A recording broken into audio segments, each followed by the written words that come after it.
പ്രിയദർശനം. കുമാരനാശാൻ്റെ നളിനി എന്ന ഖണ്ഡകാവ്യത്തിലെ ഒരു ഭാഗമാണിത്. കളിക്കൂട്ടുകാരായി സ്നേഹം പങ്കുവെച്ച് നടന്നവരായിരുന്നു നളിനിയും ദിവാകരനും. പക്ഷേ യുവാവായതോടെ ദിവാകരൻ സന്യാസം സ്വീകരിച്ച് നാടുവിട്ടു. ഇതറിഞ്ഞ നളിനി ദിവാകരനെ അന്വേഷിച്ച് പുറപ്പെടുന്നു. വർഷങ്ങൾക്ക് ശേഷം ദിവാകരനെ ഹിമാലയത്തിൽ വെച്ച് കണ്ടുമുട്ടുന്നതാണ് സന്ദർഭം.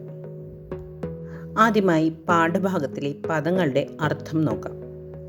അഖിലം എല്ലാം, അമല പരിശുദ്ധ, അർത്ഥി ആഗ്രഹിക്കുന്ന അല്ലെങ്കിൽ യാചിക്കുന്ന ആൾ, അയേ അല്ലയോ, ആസ്തയാൽ ആഗ്രഹത്താൽ, ഇണ്ടൽ ദുഃഖം. അടുത്ത പദം നിജകർമ്മനീതരായി, അവരവരുടെ കർമ്മങ്ങളാൽ നയിക്കപ്പെട്ട്, ചാരു ഭംഗി, ചിരം വളരെ, തന്നി സുന്ദരി, പരിപാടലം ആകെ ചുവപ്പായത്, പാരം ഏറ്റം, ഭവൽപദം അങ്ങയുടെ സന്നിധി, ദിഷ്ടം ഭാഗ്യം. അടുത്തതായി നമുക്ക് പര്യായ പദങ്ങൾ നോക്കാം. കണ്ണുനീർ, അശ്രു, ബാഷ്പം, കണ്ണീർ.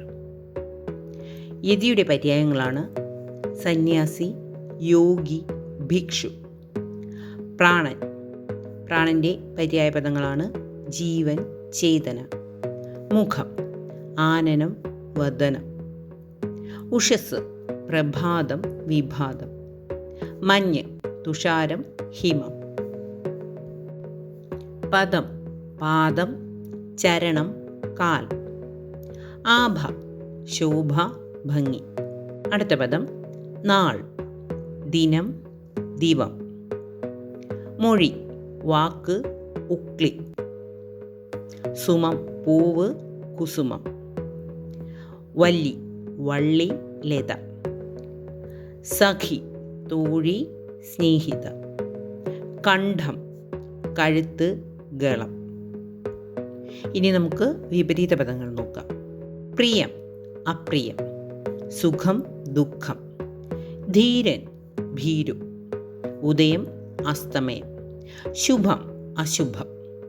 വിവേകി, അവിവേകി. ചിരം, അച്ചിരം. ഗതം, ആഗതം. ദൃഷ്ടം, അദൃഷ്ടം. അടുത്തത് നമുക്ക് എതിർലിംഗം നോക്കാം. ആദ്യത്തെ പദം ധീരൻ, ധീര. ഇഷ്ട, ഇഷ്ടൻ. ധന്യ എന്ന പദത്തിൻ്റെ എതിർലിംഗമാണ് ധന്യൻ. ഭവാൻ, ഭവതി. സഖി, സഖാവ്. ദൃഷ്ട, ദൃഷ്ടൻ. സന്യാസി, സന്യാസിനി. പ്രാണി, പ്രാണിനി. ഈശ്വരൻ, ഈശ്വരി. ധന്യൻ, ധന്യ. താപസൻ, താപസി. പദങ്ങളുടെ നാനാർത്ഥങ്ങൾ നോക്കാം. പ്രാണി, മനുഷ്യൻ, കീടം, ജീവി. മൂലം, വേര്, കാരണം, ഒരു നാള്.